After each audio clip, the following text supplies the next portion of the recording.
Hello, students. My name is Gaurav Bansal, and we are going to discuss this very interesting topic of the new National Electricity Plan for 2022-27.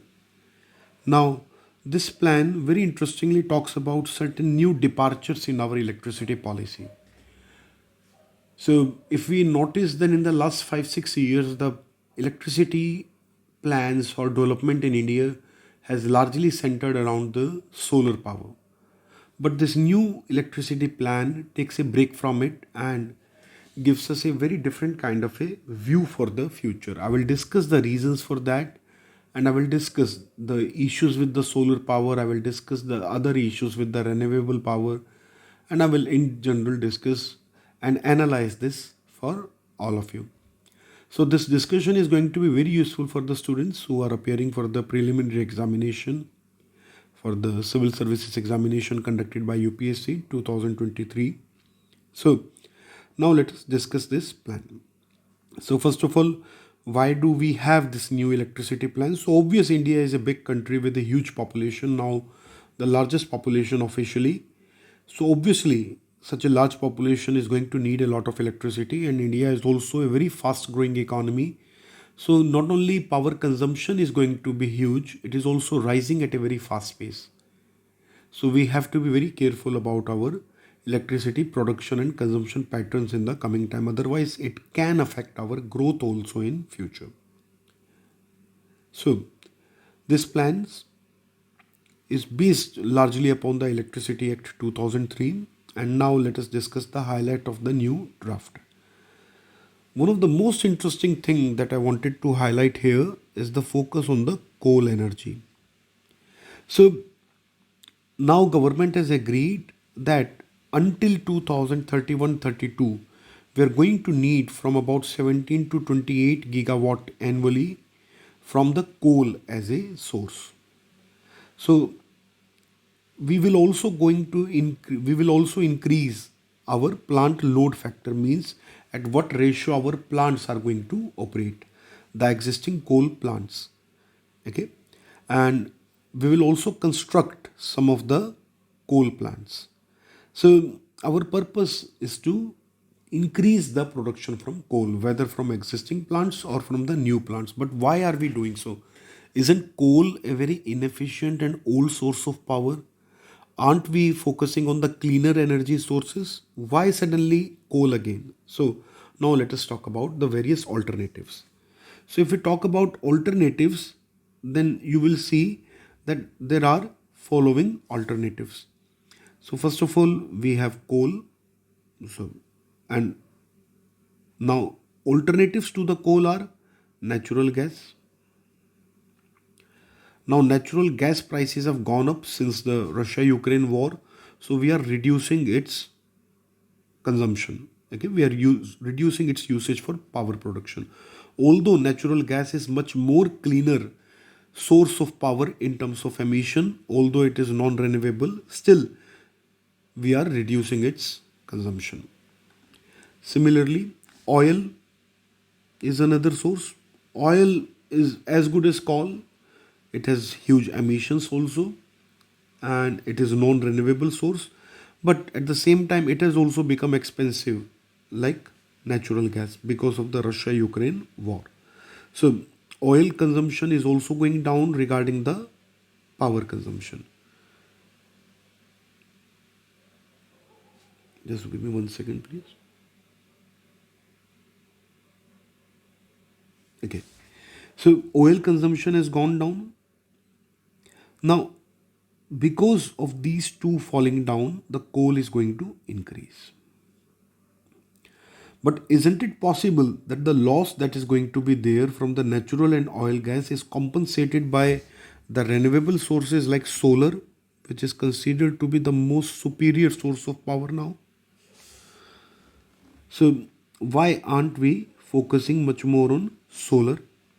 So, solar is not increasing, and we are going to discuss just now. Then, apart from solar, hydel is another source, which is a major focus in the new policy. So, hydel is going to increase. Okay, nuclear, slight change. Okay, Nuclear is a clean source of power, although it is non-renewable. Okay, then wind. So wind we are focusing on, like solar is also in focus. It's not that we are putting solar out of focus, but the kind of thirst we had on solar is no longer there. Okay. Now let us discuss why this change is there. Why major focus on hydel and coal. These two are in the focus. See, last year means in 2022, two of the biggest and fastest growing economies in the world, India and China, suffered due to some unusual events. And this gave us a very important lesson about renewable sources of power. Renewable sources of power are really good for us, but they are unreliable. And because of this unreliability, we have to keep the other sources, traditional sources of power at bay. Means we have to be prepared with coal, we have to be prepared with oil, we have to be prepared with natural gas. We have to be prepared so that in case the production from renewable goes down, we can immediately boost up the production from coal, and that is the focus in the new policy. Now what happened in India and China last year? See, in both India and China there is a major focus on solar as well as hydel.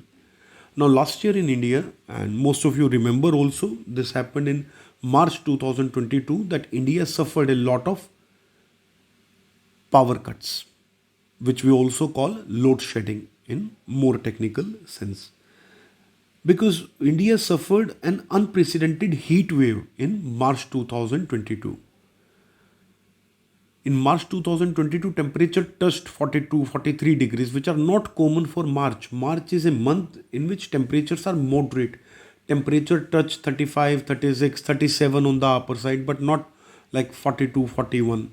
So because of very high temperature, suddenly people started using air conditioners, because air conditioners are not dependent on month, they are dependent upon temperature. So since people started using air conditioners in March, the power consumption suddenly boosted, and the power requirement was suddenly double than what was projected. And we were largely supplying through renewable sources, and coal was supplying some power for night time. But now, since air conditioners were used, coal was unable to cope up with this additional load, and that is why there was load shedding for 15 days. Within 1 week, major cities eliminated load shedding, and within 2 weeks, means 15 days, almost all over the load shedding was eliminated, and it came back to whatever is the normal for each city or town. So, coming back to this discussion, the problem with solar power is that solar can give you production in daytime. That is excellent. But during night time, you cannot use solar, and you can't store solar power. You can't store any power in big quantity. It's not possible you produce double than your requirement in daytime and half of that you use in night time. That is something not possible. And because of this problem, we have understood that solar is a good source. In daytime, we can rely upon solar, but for night time, coal has to be used, or natural gas has to be used, oil has to be used, nuclear has to be used, maybe hydel. Hydel doesn't depend upon day night cycle, so hydel can be a good alternative. Wind can be used. So there are multiple other sources, but solar has this day night cycle problem. So that happened with India, and as a result, we are not focusing that much on solar in the new policies. Solar is in focus, solar will be there in huge number, but now we want to be prepared for that nighttime power requirement. We do not want to be over dependent on solar, so that nighttime we are not able to produce enough. And similarly, we are also focusing a lot on the battery technology. So by improving our battery technology, by improving the battery capacity, even solar can also be utilized for nighttime consumption. So until that battery capacity is developed, solar will be relatively lesser in focus, and there will be more focus on hydel and coal. Now, what happened with China?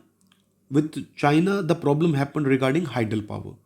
See, hydel doesn't depend upon day-night cycle, but it depends upon the flow of water. And China suffered one of the worst droughts in 2022, and as a result, China faced a problem regarding hydel power production after summer was almost over. Since China did not receive much of rainfall, its river went dry. And since water discharge was much less, power production came down to very, very low. And as a result, major industrial towns had to face power cuts for extended periods. There were major loss in China because of this. Now, obviously, you can boost up production from coal, but it takes time because you were not prepared for these events. Because we were dependent upon these sources, and these sources suddenly became unreliable. So it requires a time period of adjustment. So like in India, we adjusted to coal in 2 weeks. We supplied extra coal required to the plants. We started operating them at the higher capacity. So that happened, and it took almost 2 weeks of logistics effort. Similarly, in China, it required almost 2 months of logistics effort because in many of these cases, coal was not even available.